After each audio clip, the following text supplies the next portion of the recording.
Not Mr. Sam Way has the program today, and I'm going to let him do the introduction. Thank you, Sam. Bud threatened me with an inch of my life that I better get a program today. The Lord willing, I'm going to hit 92 years old this year. And all of my lifetime of living in Hawkinsville, there is more economically going on than there has in my entire life. In fact, I've got 3 jobs. I'm the sidewalk superintendent on the construction of the 2 bridges. Now you just got your load if you're doing that alone. But then I'm also having the sidewalk superintendent what's going on at H&B, and that's amazing if you hadn't run out there to see what's happening. And then along comes Taylor Village, and now I got all that supervision. But I rejoice in every bit of it because it means things are happening. My program today, I wanted a State of the State address by our county commissioner, who unfortunately was not able to be here today. So I've had to settle for Tim Young. But what a talent we have in Tim Young. I just can't say enough about Tim's preparation for the job that he's doing. He had first proved himself as the manager in charge of H&B years ago. And if I'm very frank about it, until they got that management situation out there straightened out with Tim Young, I'm not sure they would have been here today. But it took a Georgia boy to understand the Georgia workforce of how to make that operation work. And it has certainly turned out to be a blessing. So without further ado, I introduce my program, Tim Young.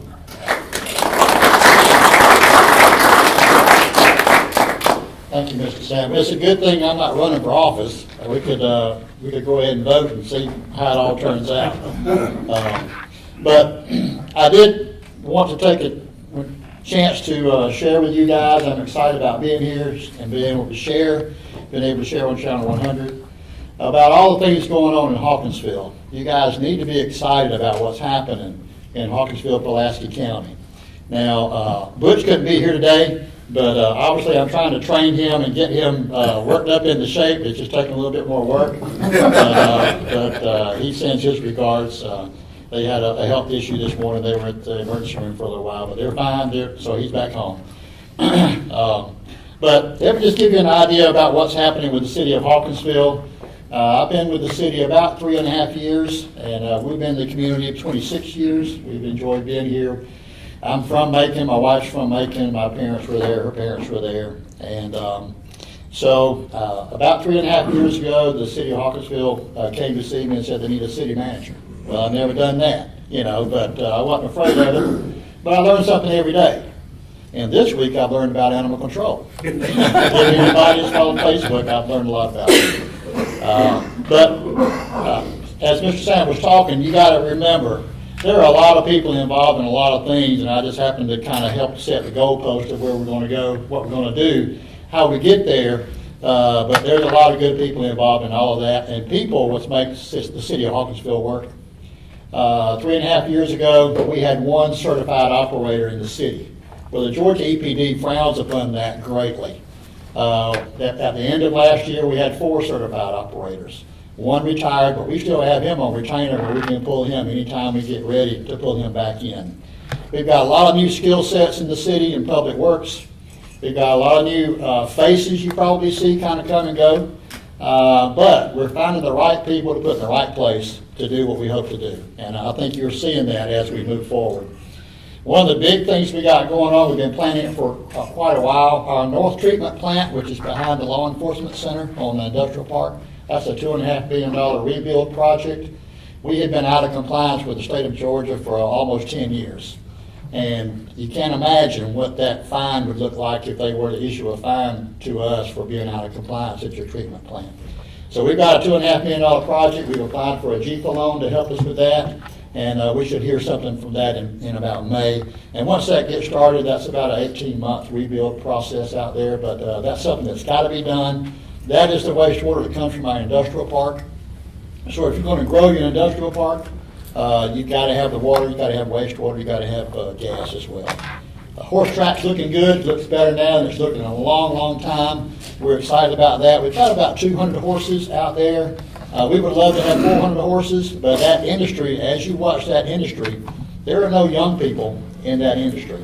And so as you look at it, we are pulling a lot of people that used to go to Florida, that used to go to South Carolina, and they're coming here and they're enjoying being here with us as well. You hear very little about our airport. It's really an airstrip, but we do have an airport out in Hartford. We've lost about 1,000 feet of runway because of the trees growing up on that property.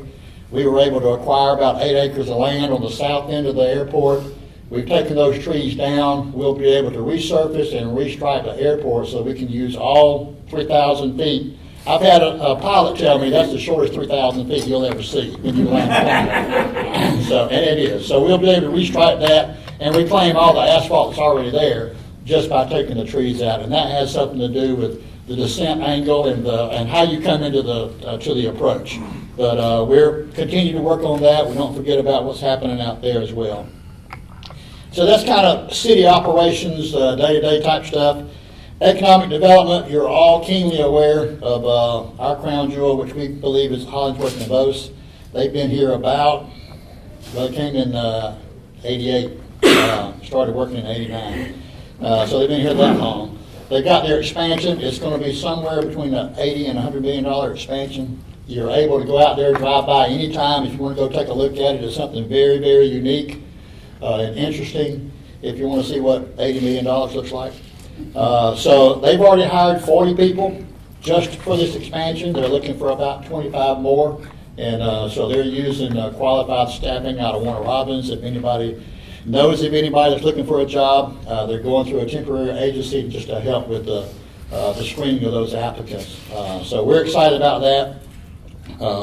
For Hollingsworth and Dose. Also, for our industrial park, as I was talking earlier, we had Cherokee Brick moving up there.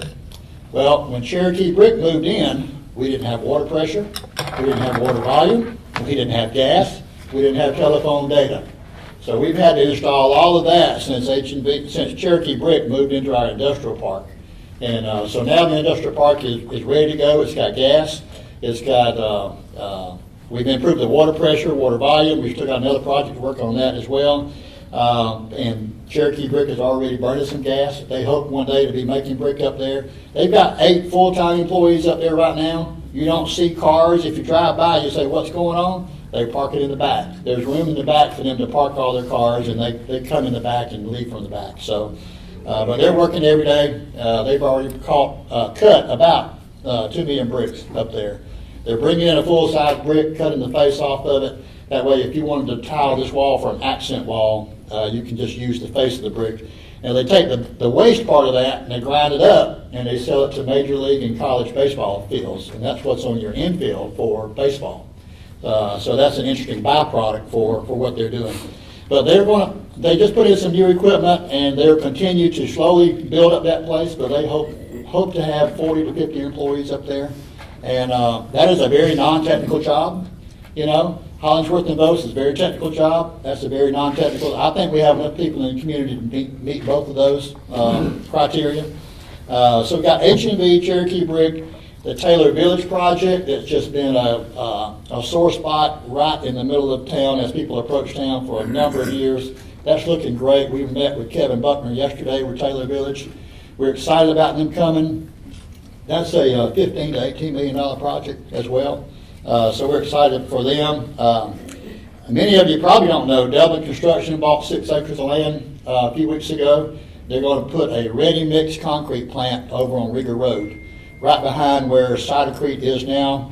On the back side of that, they've already started clearing that land, and they'll have a ready-mix concrete plant right there. And what we're excited about is There used to be one right downtown, a concrete plant, where all your trucks have to kind of weave through town to get out. All they've got to do is get on Feckman Road, get on 341, and go wherever they need to go. And it's an easy in, easy out. And so we're excited about that. Johnson Electric, Joey Johnson bought property in the industrial park, so he's moving his facility to the industrial park. We're excited about that. We provided him what's called a pad-ready site.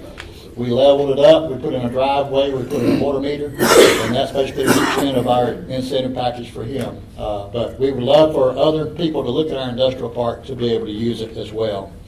So that's good news. But sitting in my office, and when Sarah Myers, who's our finance director, what excites her, anybody know what our tax digest is for the city of Hawkinsville? Anybody got a number, just throw one out? $82 million is our tax digest. That's the assessed value of all the property equipment in the city of Hawkinsville. Just what I just named you is going to add $40 million to our tax digest in, 2 years? So we just went from $470,000 in taxes coming into the city of Hawkinsville to a little over $600,000 coming into the city of Hawkinsville. That's what it means to do economic development. That's what it means to do these types of things and go out and get a Hollingsworth and Bose or a Cherokee Brick or put in a $30,000 gas line, what we did for Cherokee Brick. But the other thing is, with anytime you're going out to eat, there's a contractor in there. There's a contractor buying gas. There's a contractor for the bridge. There's a contractor for H&B. There's a contractor for Taylor Village. Our sales tax currently is like 20% above last year. So our sales tax and our splosh are outperforming last year by 20%. That's exciting. What that means is we don't have to come back to property taxes and change the millage rate for your property that you own within the city of Hawkinsville. And we're able to do it with sales tax dollars, the tax digest increase. When you look back over the last 20 years, we haven't had a significant bump. The only time we got a bump is the reassessment of all property, which nobody likes to go through that. So I'm excited about tax digest. We sell gas. Gas pays the bills. Hollingsworth and Bose. You'll be able to hear this huge sucking sound when they turn that thing on, and it's going to be gas. Cherokee Brick is going to start making brick up there. They're already burning gas now, but they're going to really be burning gas once they get through with that. We are a part of jointly owned natural gas. We are one of 5 cities that own an operating company called Jointly Owned. Jointly Owned is currently doing a $15 million project to put in a 12-inch gas line to bring more gas south of Bibb County. And it's because of the demand that's being required by Cherokee Brick, H&B, Dublin Construction. They need gas. I didn't know you'd use gas on cement making, but they do. The reason I bring up jointly owned, we own 17%, 17 point something percent. So when they are selling gas to a chicken house out in South Pulaski County, the city of Hawkinsville gets a check for 17.5% of whatever the profit was for that. Amazon, they're going to be starting up. We're going to get 17%. Kumo Tire in South Bibb County, we get 17%. Urban Paper Company in South Bibb County, we get 17%. So that's what I'm telling you why we want to focus on economic development. And I think the best days of Hawkinsville are ahead of you just because of the foundation that's being built now, so that when a company comes in and says, I need gas, I got plenty of gas. I need water, I got plenty of water. I need waste treatment, we got plenty of waste treatment. So you need to be excited not only for Hawkinsville, but for Middle Georgia. I mean, Middle Georgia is just growing. If you go up I-75, you see that Love's truck stop. Anybody on Amazon, anybody got any idea how many trucks a day is going to go into Amazon? 850 trucks a day. Now that's one in, one out, so maybe it's 425 or something like that. But do you want to live on Sardis Church Road? I don't think so. But that's amazing. And there are other things in the works and a lot of things going on with Houston. Well, I do partner with Houston Development Authority, as well. They have a regional thing there, as well as talk to the other people around us, including Eastman. Eastman's got some things going on as well. But that Highway 341 coming through Pulaski County, it's a gold mine for us. So I'm excited about it. I hope you're excited about it. If you hear people talking down about the way it used to be, it's not that way anymore. And you need to be excited about it and help us be a cheerleader for what's going on. Because I'm telling you, good things are happening, and we'll start seeing that. We see it now with our sales tax, with our contractors. Probably the most important question today is, when's the bridge going to open up? I called Spencer this morning. He's the project manager for the bridge. Very non-committal. He was hoping to have it open tomorrow. That's probably not going to happen because of the rain this past weekend and the last couple of days. They do have, it's only finishing, touching up a few things, striping it. I think they'll stripe it today and tomorrow. But as soon as they open up the bridge going south, they're going to close the northbound bridge and just swap all the traffic over. Houston Street will be open for traffic, so to get back to Commerce Street. But I do not have a date on when it may open up. I think you'll see it probably Friday or maybe over the weekend, something like that. But there's no fanfare. There's no celebration going to happen. We may do one once both of them are done. But at this point, I don't know if it'll be open tomorrow or not, but just kind of stay tuned. So maybe the sidewalk supervisor of the bridge project knows what open. Edward Dorsey is really the main. He really is. I'm his assistant. So anyway, if you have any questions, I'll tell you what I know. May not be much, but I'll be glad to answer any questions you have. Concrete place, they gonna do anything besides ready mix? I'm not, they have not shared that part with me. Right now, I think it's all bulk. Most Dublin Construction mainly does their own concrete for their own projects. That's typically what they've done. So, Is Cherokee Brick hiring in addition to HMB? yes, Cherokee Brick uses a temporary company. The name didn't come to me right quick, but yeah, they use a temporary company, and that's how the people they have now. But the people now are full-time Cherokee employees with benefits and all that. So, Any updates on the pit bulls? they did not climb a 6-foot fence and cut the barbed wire. So,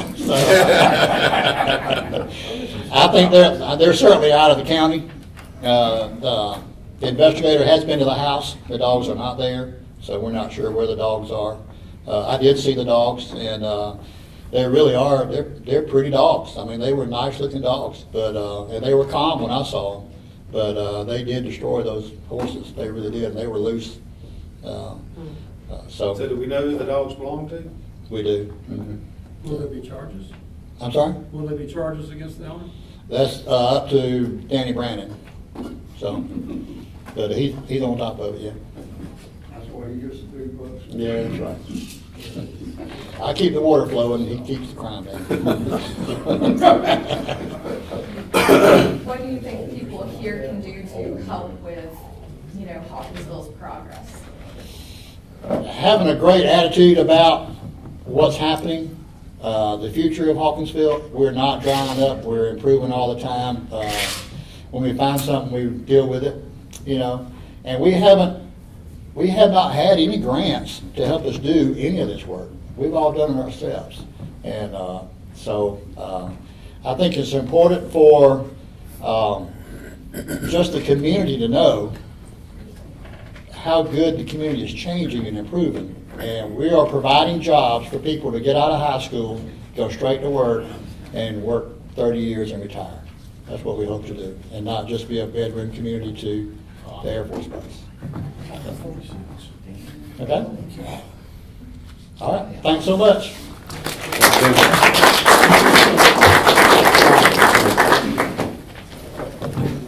I want to put in a plug for two other things that are going on here. Our hospital. When you think about rural communities that are struggling and losing hospitals, the fact that we've got an operation like the Taylor is remarkable, number one. I recall in 1938, when that hospital opened up, Mr. R.J. Taylor had given the money to build that hospital. But he set up a management system that he didn't want a politician on that hospital board, it was all local businessmen, and they were a board self-appointing. And that system has been in place now for nearly 80 years. I attribute that as one of the reasons that our hospital has, through the years, been able to not only survive, but to survive, and thanks to people like Skip who come along and fill that role. I just see we have a debt of gratitude for you. Another thing, Pulaski is one of 8 counties in Georgia that is entitled to be a arch partnership with the university system of Georgia, not just Athens, but for the entire university system. Their approach as they come in is not to tell the community what you need to do, but for the community to tell them what would you like to do. And that goes on. I just can't begin to tell you what has already been accomplished with it. And Matt, I'm going to hand it to you. The leadership thing that you took charge of goes on, and it increases. And we have had any number of classes of young people who stepped forward and wanted to enroll into a leadership class. So good things are happening. And I just got to repeat what I said earlier. In my 92 years, it's the most good that is really going on. Thank you. Can I make a comment on that too? From what Mr. Sam was saying about Archway, and of course all the good stuff that Tim told, I'm extremely pleased to announce to y'all that in the April edition of Georgia Trend magazine, Hawkinsville will be featured in the For the Future section. And we're really proud of that. We're going to have, we're one of 4 communities that will be featured, highlighting the stuff that these 2 gentlemen just talked about. So that's a huge honor for us.